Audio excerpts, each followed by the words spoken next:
नमस्कार दोस्तों, सबसे पहले आप लोग ये दो वीडियो देखिए। Hi. Didn't want to miss this elevator.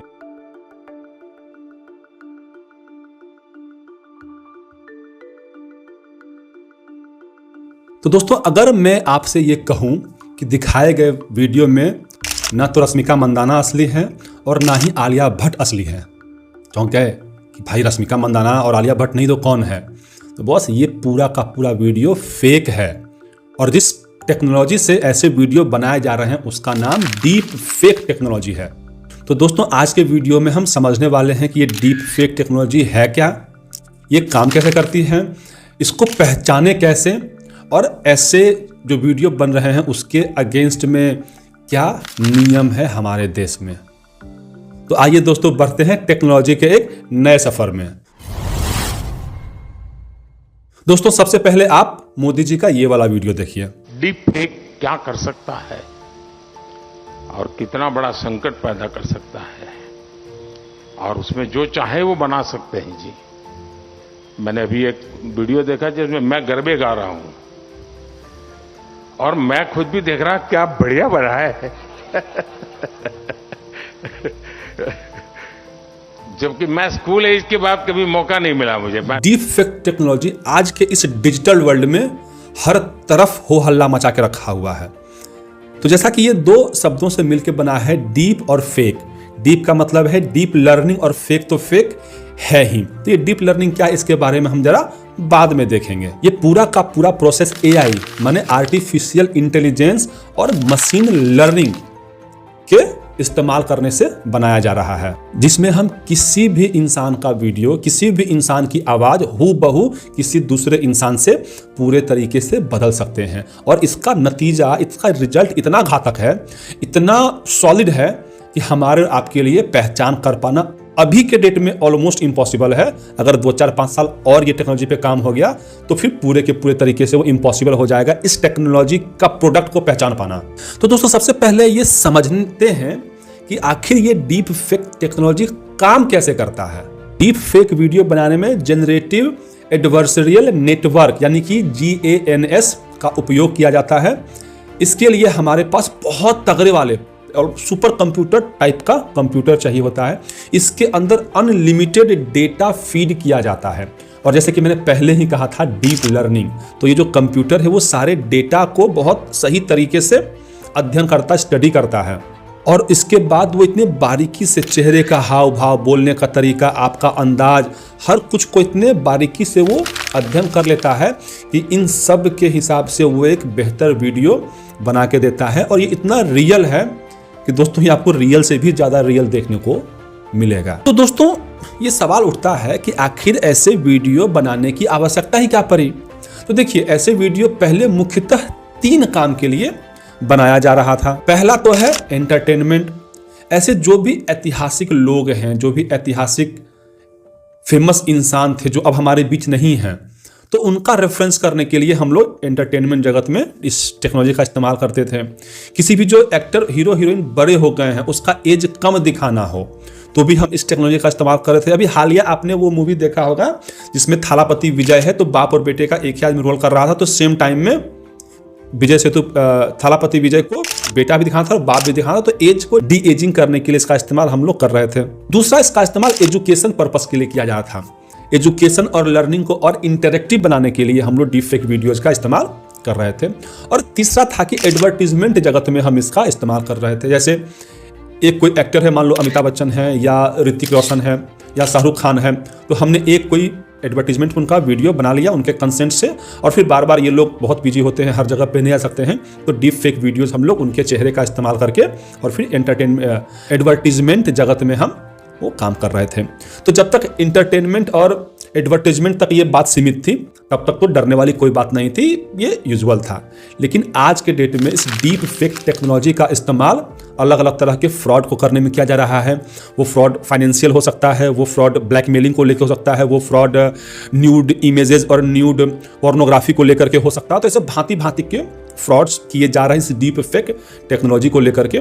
तो आइए कुछ देखते हैं जो बहुत फेमस फ्रॉड्स हुए थे इस डीप फेक टेक्नोलॉजी को लेकर के। फ्रॉड तो वैसे अनलिमिटेड हो चुके हैं, बट मैं रेफरेंस के तौर पे 2-4 आपके सामने रखता हूं ताकि आपको समझने में आसानी हो कि आखिर ये टेक्नोलॉजी है कितना खराब। तो सबसे पहला जो इसका एग्जाम्पल है, आप इस वीडियो समझें कि जैसे ही रसिया और यूक्रेन का वॉर हुआ था उसके चंद दिनों के अंदर ही यूक्रेनियन प्रेसिडेंट व्लादिमीर जेलेंस्की ने एक वीडियो रिलीज किया जिसमें कि उन्होंने युद्ध विराम की घोषणा भी कर दी और उन्होंने अपने सारे सैनिक से ये आग्रह किया कि वो रसिया के सामने सरेंडर कर दें।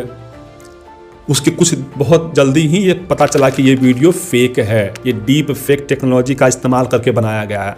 ऐसे ही एक और वीडियो नजर आया है, वो हांगकांग का एक बहुत बड़ी कंपनी है, उसमें CEO, CFO और ऐसे तमाम लोगों के साथ एक ऑनलाइन मीटिंग चल रही है और CFO को CEO ने बहुत सारे पैसे ट्रांसफर करने को कहे, तकरीबन $25 मिलियन, जो कि अगर भारतीय रुपीस के में कन्वर्ट करें तो कुछ 200 करोड़ रुपए होते हैं। उन्होंने ट्रांसफर किया, सब कुछ रियल था सिवाय एक कि उस मीटिंग में सिर्फ और सिर्फ वो CFO असली था, बाकी सारे के सारे डीप फेक के थ्रू बनाए गए थे। ऐसा ही डीप फेक का इस्तेमाल करके कई सारे पॉलिटिशियन का फेस वीडियो बना करके रिलीज किया जा सकता है। 1-2 तो भी कॉमेडी के तौर पे रिलीज हुए हैं, जैसे आपने देखा था वो राहुल गांधी और मोदी जी गरबा में डांस करते हुए नजर आते हैं। सोचिए कि अगर इसका इस्तेमाल करके अगर भड़काऊ भाषण दे दिया जाए तो देश में दंगे तक फैल सकते हैं, और ये बहुत आम है क्योंकि आम लोग इतने गहराई में नहीं जाते हैं, वो जो देखते हैं उसको यकीन कर बैठते हैं और फिर लड़ने मरने लगते हैं। और जो सबसे चिंता का विषय है वो ये है कि डीप फेक टेक्नोलॉजी का इस्तेमाल करके हम किसी भी इंसान का आपत्तिजनक फोटो और वीडियो बना सकते हैं, उसको सोशल मीडिया पे वायरल कर सकते हैं, उसको पोर्नोग्राफिक साइट पे डाल सकते हैं। मतलब आप सिर्फ सोच सकते हैं कि इसका क्या भयावह अंत हो सकता है। आप सबको जान करके ये हैरानी होगी या आश्चर्य होगा कि डीप फेक के जरिए बनाए हुए वीडियो का 90% और उससे ज़्यादा वीडियो का इस्तेमाल आज के डेट में पोर्नोग्राफिक के लिए किया जा रहा है। सोचिए, किसी का चेहरा, किसी की बॉडी, किसी का वीडियो, कुछ पता नहीं चलेगा। तो ये इतना खतरनाक है दोस्तों कि इससे हमें सावधान रहने की ज़रूरत है। अब आप बोलोगे सर क्या करें, नोकिया 1110 पे आ जाएं, स्मार्टफोन छोड़ दें, अपने फोटो वीडियो कहीं पोस्ट नहीं करें? तो इसका असली जवाब तो मेरे पास भी आज के डेट में नहीं है।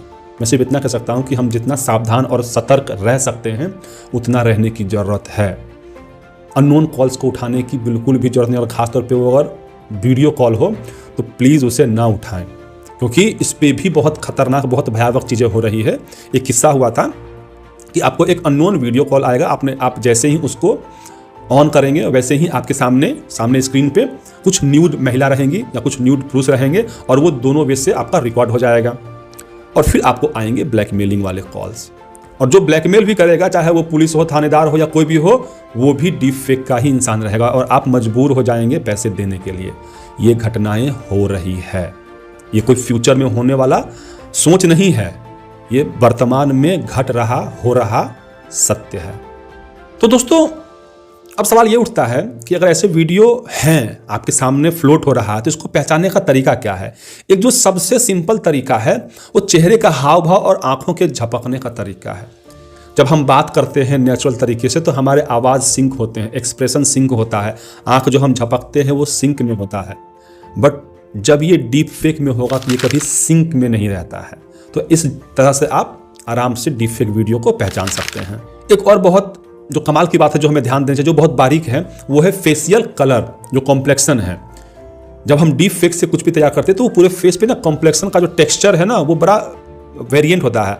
आपके सामने अगर कोई सा वीडियो कॉल चल रहा है तो आप सामने वाले भी इंसान को बोलो अपना गर्दन घुमाने के लिए, आपको पैचेस नजर आएंगे। आप सामने वाले को बोलो अपना हाथ ऐसे करने के लिए, आपको फेस पे पैचेस नजर आएंगे। क्यों? क्योंकि बेसिकली डीप फेक वीडियो में है क्या, आपके चेहरे के ऊपर एक मास्क लगाया गया है। तो जब आप हाथ यूं और यूं करेंगे तो जो मास्क है वो पैचेस नजर आने लगते हैं।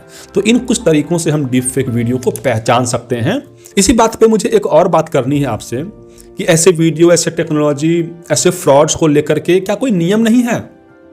तो दोस्तों, विदेशों में तो नियम है, किसी जगह पे बहुत कड़े नियम है, 5 साल 7 साल का सजा है, किसी किसी देश में बहुत हैवी फाइन है। लेकिन सच कहूँ दोस्तों तो भारत में ना डीप फेक वीडियो को लेकर के कोई रूल नहीं है अनफॉर्चुनेटली। हाँ, आईटी को लेकर के, गोपनीयता को लेकर के कुछ रूल्स हैं, जिसमें कि अगर साबित होता है तो कल्प्रिट को 3 साल की सजा दी जाती है, और अगर वीडियो आपत्तिजनक है, आप रिपोर्ट करते हैं तो 36 घंटे के अंदर वो वीडियो डाउन करना पड़ता है, इंटरनेट से हटाना पड़ता है। लेकिन 36 घंटे, आप समझ पा रहे हैं, अभी के डेट में हर इंसान अपने हाथ में स्मार्टफोन नाम का बम लेके चल रहा है, और ऐसे बम को फटने के लिए कुछ सेकंड्स चाहिए, ऐसे वीडियो को वायरल होने के लिए कुछ सेकंड्स चाहिए, कुछ मिनट चाहिए। 36 घंटे इज टू लॉन्ग। इतने देर में ऐसे ऑडियो, ऐसे वीडियो, ऐसे पिक्चर्स कितना वायरल हो सकता है, इसका अंदाज़ा शायद आज के डेट में स्मार्टफोन का इस्तेमाल करने वाले को बहुत सही तरीके से पता है कि ये 36 घंटे में कहाँ तक फैल सकता है। तो मेरा भारत सरकार से यह आग्रह है, यह निवेदन है कि अगर टेक्नोलॉजी इतने रैपिड तरीके से एडवांस हो रही है तो सरकार ये नियम बाबा आदम जमाने का क्यों है, नियमों को भी इस टेक्नोलॉजी की रफ्तार से ही तो बदलने चाहिए, वरना टेक्नोलॉजी कहीं पहुंचेंगे और लोग और उनकी गोपनीयता, उनकी प्राइवेसी, ये सब सिर्फ संविधान में लिखी हुई बातें रह जाएगी। तो दोस्तों अंत में मेरा बस इतना ही कहना है कि डीप फेक टेक्नोलॉजी एक दो-धारी तलवार है, जिसका पॉजिटिव इम्पैक्ट जितना फायदेमंद है, इसका निगेटिव एस्पेक्ट उतना ही खतरनाक है, उतना ही भयावह है। तो दोस्तों ये वीडियो में आपको कुछ भी सीखने को मिलता है तो प्लीज़ इस वीडियो को अपने फ्रेंड्स और फैमिली के साथ जरूर साझा करें, ताकि वो भी इस बढ़ते हुए टेक्नोलॉजी और उसके दुष्प्रभाव से खुद को बचा सकें।